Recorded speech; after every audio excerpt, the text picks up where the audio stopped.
class, welcome back to my video. This is part 2 of answering all of your questions for Unit 7 until Unit 8. Okay, let's begin. Nah, untuk di Unit 7 kita mempunyai judul yaitu feeling atau dalam bahasa Indonesia yaitu perasaan.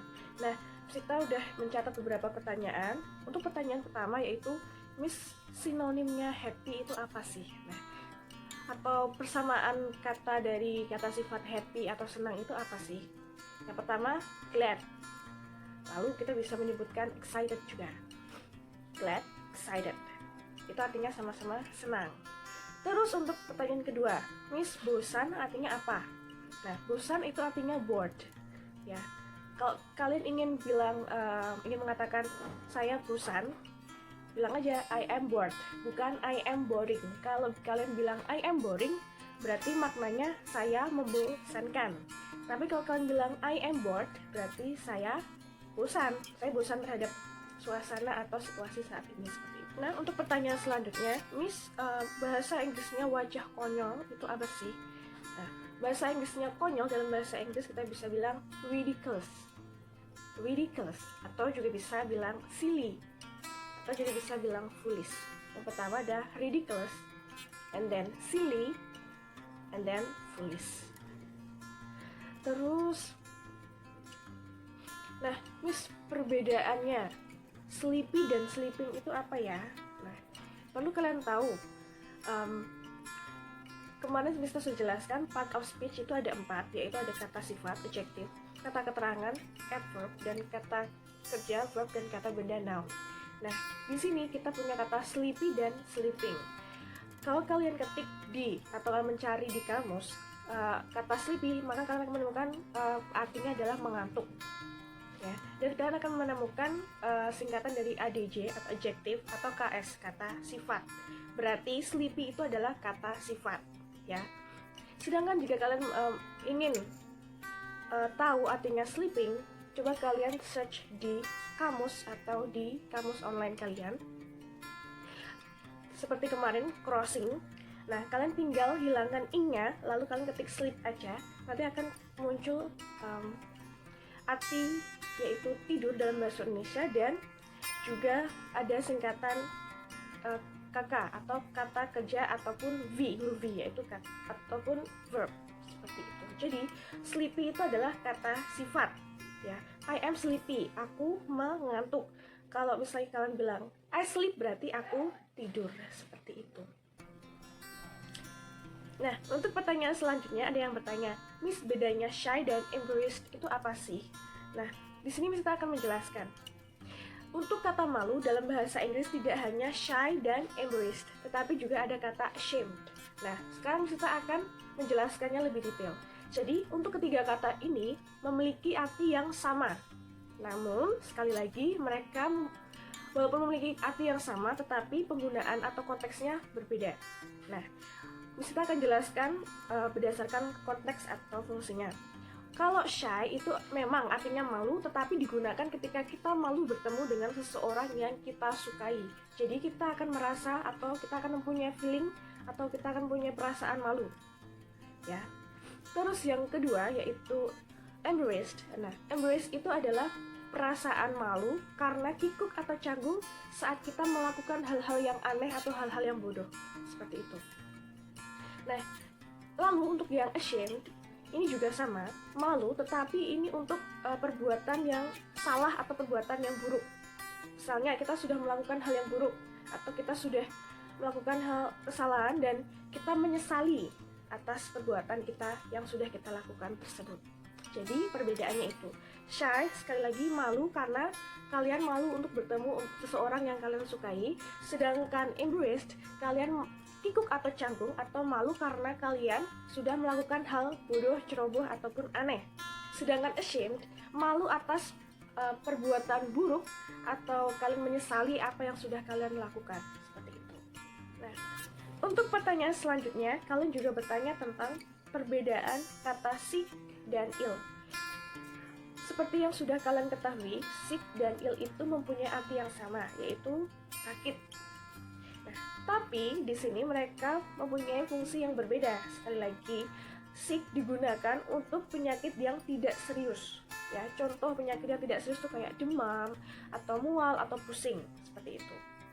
Sedangkan untuk ill menggambarkan sakit yang serius seperti kanker, diabetes atau penyakit yang susah untuk diobati seperti itu. Jadi kalau kalian bilang I am sick because of disease, itu benar karena kalau di bahasa Indonesia kan menjadinya artinya akan menjadi aku sakit karena pusing. Nah, kita pakai sick. Tapi kalau misalnya I am ill because of cancer, nah, aku sakit karena kanker, maka kita pakai yang ill seperti itu. Nah, untuk pertanyaan selanjutnya ada yang bertanya, Miss, perbedaan kata sifat sad dan grieved itu apa sih? Nah, perlu kalian tahu untuk bahasa Inggris sedih, kata sedih itu bisa bermacam-macam. Nah, di sini kita akan sebutkan 3, yaitu sad, grieved, and sorrow. Yang pertama tadi ada sad, grieved, dan sorrow. Nah, ketiga kata ini memiliki arti yang sama, tetapi mereka mempunyai fungsi atau kegunaan yang berbeda. Nah, yang pertama untuk sad, artinya memang sedih, tetapi rasa sedih ini tidak terlalu dalam. Jadi tidak terlalu dalam seperti grieved dan sorrow. Kalau misalnya grief dan sorrow, mereka merasakan kesedihan yang begitu amat dalam, seperti kita kehilangan orang yang kita sayangi, seperti itu. Ya, jadi kalau sad, mungkin kalian sedih karena kalian mendapatkan nilai yang buruk. Nah, mungkin perasaan yang cocok untuk itu adalah kita menggunakan sad. Tetapi ketika kita kehilangan seseorang yang kita sayangi, maka kita akan mengungkapkannya dengan kata grieved ataupun sorrow. Nah, untuk pertanyaan terakhir di unit 7 ada yang bertanya, Miss, artinya joyful itu apa ya? Nah, sewaktu kita baca di Google Form, tulisan joyful ini harusnya L-nya 1, tapi mungkin mengetiknya typo atau salah ketik jadi L-nya 2. Nah, untuk joyful L-nya 1 itu artinya bergembira atau gembira. Sedangkan untuk joyful yang L-nya 2, dia tidak ada di kamus. Nah, seharusnya yang benar adalah joyfully. Ya, tadi nanti setelah L yang kedua maka harus diikuti huruf Y.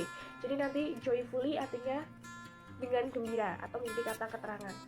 Joyful tadi kata sifat, yaitu artinya bergembira atau gembira. Sedangkan joyfully itu dengan gembira atau kita bisa sebut dengan kata keterangan. Ya. Nah, kita lanjut di unit 8. Nah, di unit 8 ini untuk pertanyaan pertama yaitu, Miss, bahasa Inggrisnya bukit itu apa ya? Bahasa Inggrisnya bukit itu adalah hill. Untuk pertanyaan selanjutnya yang bertanya, Miss, perbedaan kata sea dan ocean itu apa ya? Nah, di sini sea dan ocean memiliki arti yang hampir sama, yaitu sama-sama lautan. Nah, di sini perbedaannya adalah sea itu memiliki daratan, jadi lautan yang memiliki daratan atau batas. Sedangkan ocean itu adalah lautan atau samudra yang sangat luas. Jadi perbedaannya di situ. Sea itu memiliki daratan ataupun batas, sedangkan ocean dia tidak memiliki daratan ataupun batas. Jadi lautan yang sangat luas. Seperti itu. Nah, untuk pertanyaan selanjutnya ada yang bertanya, Miss, perbedaannya forest dan jungle itu apa? Di sini forest dan jungle itu artinya hutan, tapi bedanya adalah forest itu hutan yang terawat, jadi hutannya dijaga dan terawat. Nah, untuk jungle ini memang artinya juga hutan, tetapi hutan yang belantara, jadi benar-benar yang luas dan tidak terawat, ya, dan tidak dijaga, seperti itu. Nah, untuk pertanyaan terakhir di unit 8, banyak dari kalian yang bertanya tentang, Miss, jelaskan bagaimana cara membuat kalimat yang menggunakan kata was, were, is, am, dan are. Nah, perlu kalian ketahui di unit 8 ini kita sudah belajar simple present dan simple past, dan kita juga belajar tentang adjective juga, misalnya kayak clean, tidy, crowded, itu kan semua kata sifat. Nah, di sini kita akan menjelaskan bagaimana cara membuat kalimat yang menggunakan kata sifat dan juga menggunakan was, were, is, am, dan are.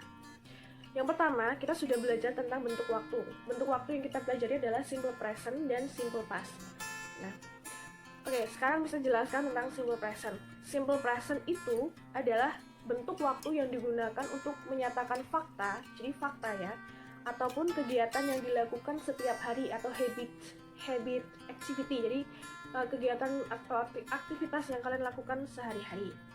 Sedangkan untuk simple past adalah bentuk waktu yang digunakan untuk menceritakan kejadian yang sudah terjadi atau kejadian lampau yang sudah terjadi di masa lalu.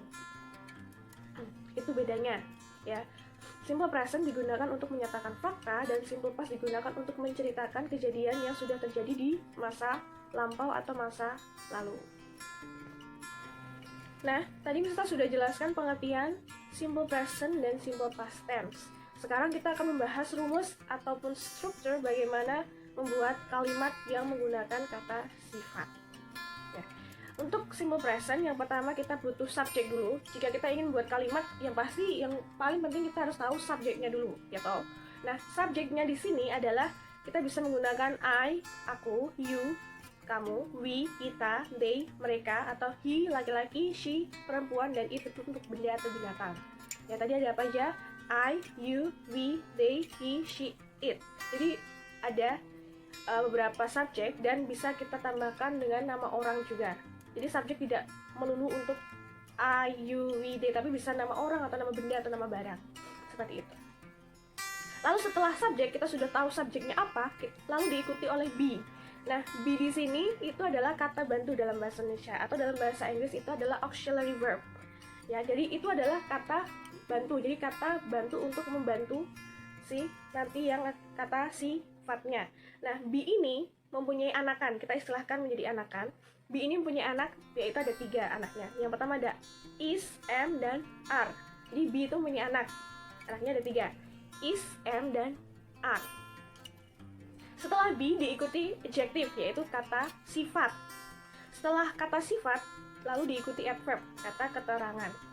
Nah, sekarang kita ingin memasangkan tadi kan be itu ada 3 kan anaknya, ada is, am, are. Sekarang kita cocokkan ketiga anak ini mana yang cocok untuk setiap subjek yang tadi sudah kita sebutkan.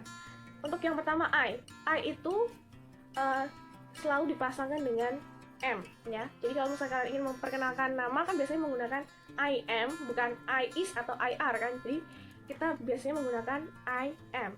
Jadi subjek I selalu diikuti dengan kata bantu am. Untuk you, we, they. Nah, untuk ketiga subjek ini kita menggunakan are, ya. Misalnya kalau kalian ingin memuji teman kalian yang cantik sekali, kalian akan bilang you are so beautiful kan, bukan you am beautiful atau you is beautiful, tapi kita menggunakan kata you are beautiful. Nah, jadi we, you, they dia menggunakan kata bantu are. Nah, sedangkan untuk he, she, it, mereka dipasangkan dengan kata bantu yaitu is, ya. Misalnya kalian ingin bilang, laki-laki itu ganteng sekali sih. Nah, kita bilangnya he is so handsome, ya, bukan he am so handsome atau bukan he are so handsome, tapi kita bilangnya he is so handsome. He untuk subjek, is itu untuk be atau kata bantu, handsome itu untuk kata sifat. Seperti itu. Jadi bisa lengkap, ya. Jadi yang kita harus ingat-ingat, I selalu dipasangkan dengan kata bantu am, you, we, they selalu dipasangkan dengan kata bantu are, sedangkan he, she, it itu dipasangkan dengan kata bantu is. Nah, kalau misalnya Miss, kalau subjeknya bukan itu tapi nama orang atau nama benda gimana ya Miss? Nah, tergantung. Kalau kalian nama orangnya cuma ada 1, jadi cuma 1 orang, misalnya pakai namanya Jessica. Jessica kan ada 1, ya kan? Yang kalian fokuskan adalah Jessica. Maka Jessica dipasangkan dengan kata bantu is, ya. Tetapi kalau kalian ingin subjeknya lebih dari 1 atau bisa 2, bisa 3 atau bisa 4, misalnya Jessica and Dio. Nah, kata bantu yang paling tepat adalah are, ya. Contoh, Jessica sangat cantik atau Jessica itu cantik. Nah, kata yang tepat atau kalimat yang tepat dalam bahasa Inggris adalah Jessica. Tadi apa? Jessica kalau misalnya ada 1 berarti dia menggunakan, ya betul, pakai is. Jessica is beautiful. Ya, Jessica itu cantik. Tapi kalau misalnya kita membuat kalimat subjeknya itu lebih dari 1, Jessica and Dio. Nah, Jessica dan Dio itu anak nakal. Bagaimana cara membuatnya? Nah, kalau lebih dari 1, kata bantu yang tepat adalah menggunakan are. Jadi Jessica and Dio are naughty. Mereka nakal. Jadi Jessica dan Dio itu nakal. Sampai sini sudah jelas ya. Jadi jika subjeknya itu hanya ada satu benda atau satu orang, maka diikuti atau dipasangkan dengan kata bantu is. Sedangkan subjeknya dia ada lebih dari satu, maka harus dipasangkan dengan are. Nah, selanjutnya yaitu simple past. Rumusnya adalah yang pertama tetap kita harus mengetahui dulu subjeknya apa. Ya, kalimat tanpa subjek itu namanya bukan kalimat, tetapi adalah phrases atau frasa ya. Jadi kumpulan kata-kata saja. Yang pertama kita harus butuh subjek. Subjeknya apa? Nah, subjeknya tadi yang sudah kita sebutkan tadi. Ada beberapa, ada I, you, we, they, he, she, it. Jadi ada beberapa tadi.